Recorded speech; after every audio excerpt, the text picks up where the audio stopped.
Hello, good morning. So today we'll be seeing how can we create some uh, fluvial channels using object-based modeling in Petrel. So I use this approach in order to create training images for applications such as machine learning and generative AI in order to train the models. The first thing that we do is that we start Petrel, the software, and gonna wait a little bit until the software starts. And then I'm going to show you how we can do that. Um, yeah, so this is Petrel, and it's a software provided by SLB. So let's start a new project. And in this project, we're going to make in some examples of the fluvial channels uh, and the depositional environment. We're going to basically be creating facies, and I will be showing you how we can do that. Okay, let's wait a little bit until the software starts, and then we can keep going. Okay, great. So the first thing that I like to do is I'd like to start with panes and create add the processes. The processes is a panel that allow me to to have better control over the modeling process. So I bring it here in order to create the grids. And then I try to go to project setting and or project setup and make sure that we have the right project settings in the coordinates and units. And here I'm going to only be using metrics and keep everything to the defaults. So I'm going to click apply and then OK. The next step would be to create a grid. We want to create a grid. So where do we do that? We go to processes and then we go to utilities and we make simple grid. We're gonna have this panel comes out, and in this panel we see the properties of the grid. So you see here, for example, this is the top of the grid, and this is the bottom.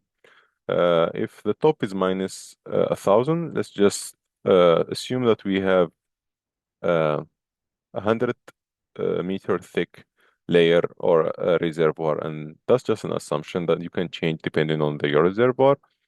And then for the geometry, we can create in the x-axis and then the y-axis and yeah, in the x-axis and the y-axis to define how wide and how lengthy is our system. So we can do 10,000 and then we assume the grid size to be 100 by 100. And this is just assumptions. You can use it depending on how do you like to do it. So we click apply and then OK. And in order to, if you want to see the model, we come here to model and we see this 3D grid skeleton. And so in order to see it, you would want to add like 3D window, and 3D window is basically where we are plotting the coordinates. It says select the location. Since we are here in Texas, we would just select Texas and then press OK. And if you want to see the skeleton, you click here, and this is the skeleton. So this is our subsurface model that we are trying to look at. And we're gonna look into this and how to add the properties. Okay. The next step would be to add horizons. So horizons are basically like the top and the bottom of our system, and we can do that. Let me see.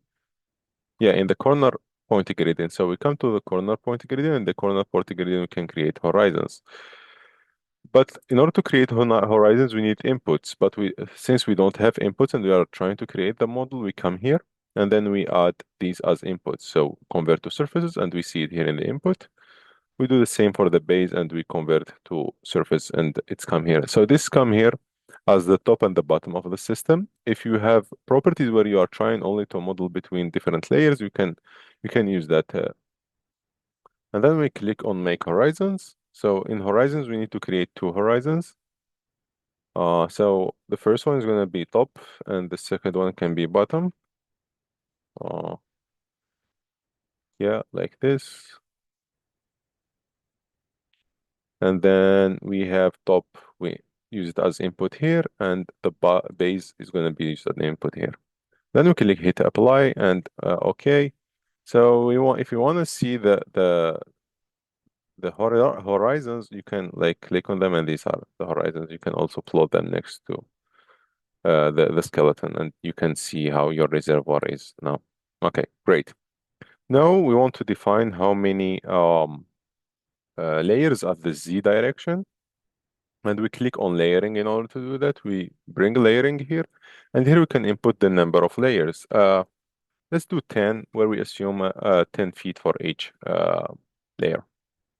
We hit apply, and now we have 3D model of 100 by 100 by 10. Okay, now we have our model that is ready. We go in order for the the modeling part, and now we are trying to put in properties. So we can do that by coming here, property modeling, or by coming here, we will find property modeling as well. And we click on faces modeling. So the faces modeling, once you click on that, you're gonna end up with this panel. And in this panel, you can define the properties that you want to model. For us, we want to model the faces. We open this. And these are the different approaches that you can use in order to model the faces. We have object modeling, truncated Gaussian, a sequential indicator, multi-point method, then assign values, neural network, or user-defined algorithms. So for us, we are going to be using object-based modeling, and in the object-based modeling, we can either create a geometry of a body, we can create channel, or we can create an adaptive channel. For our case, we're going to go with a normal channel. Once we create the channel, we can define the percentage of or the number of channels compared to the existing shale. Let's say if we assume that the sand and like fine sand and coarse sand are basically the channels and the leaf, we can now create to choose a percentage. For example, let's say for example 30%. And then we come to the layout, and the layout we can manipulate the channel length, the amplitude, and the wavelength. And in order to control that, we can change these properties where we have the orientation, amplitude, and the wavelength. And then we have this. This is the section, and this is cross section of the channel. You can change the width of the channel and the thickness of the channel, and then we can also control the leaf properties here. I'm gonna keep everything to the default, and then you can also add trends. If you think you have trends, you can also add them. We hit apply, and then we're gonna end up with. You can click OK, and then we come back to model. We remove the skeleton, we remove the horizons, and then we find that properties comes here. So if you look into faces, you can see how the faces are here. A good exercise would be, to look how the different parameters influence the faces. Before that, we can use a filter. Uh, yeah, create filter, and in the filter, uh, let's see.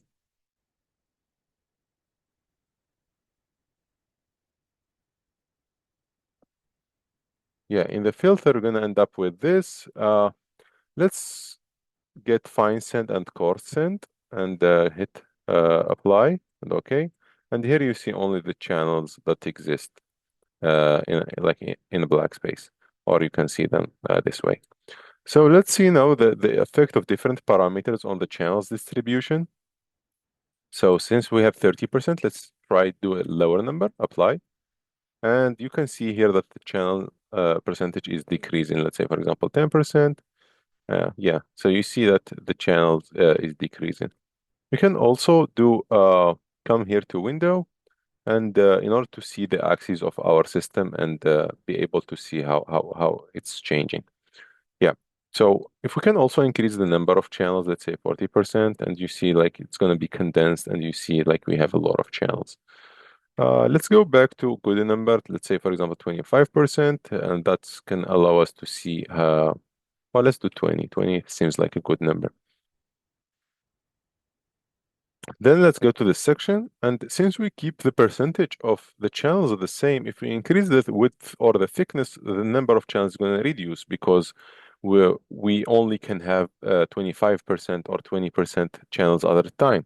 Let's say, for example, we take this to 300, and this to 500, and this for 400, and you apply.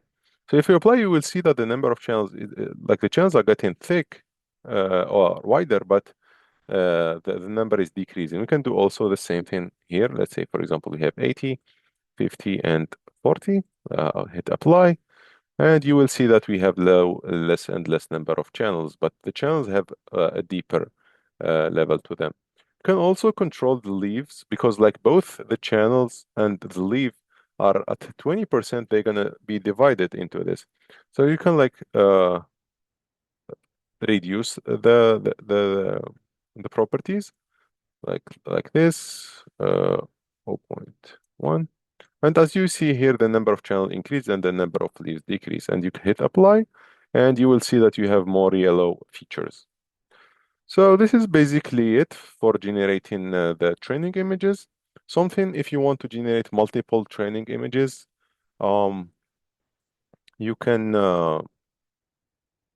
come here, common, and select how many what's the number, let's say 1,000 or 10,000, and then you hit apply. It's going to take some time in order to uh, to generate these features. So then if we want to export these features, we come here and we click export objects, and then we can name them. Let's say, for example, training image. And then like if you have 1,000, you can export all the 1,000. There is different formats that you can export out. I like the GSLib because I have a code that can get those and turn them into an NumPy array in order to use in my machine learning model. So, and then I save them and then I use the code. I'll be sharing the code in the description, and you can go to GitHub and use it.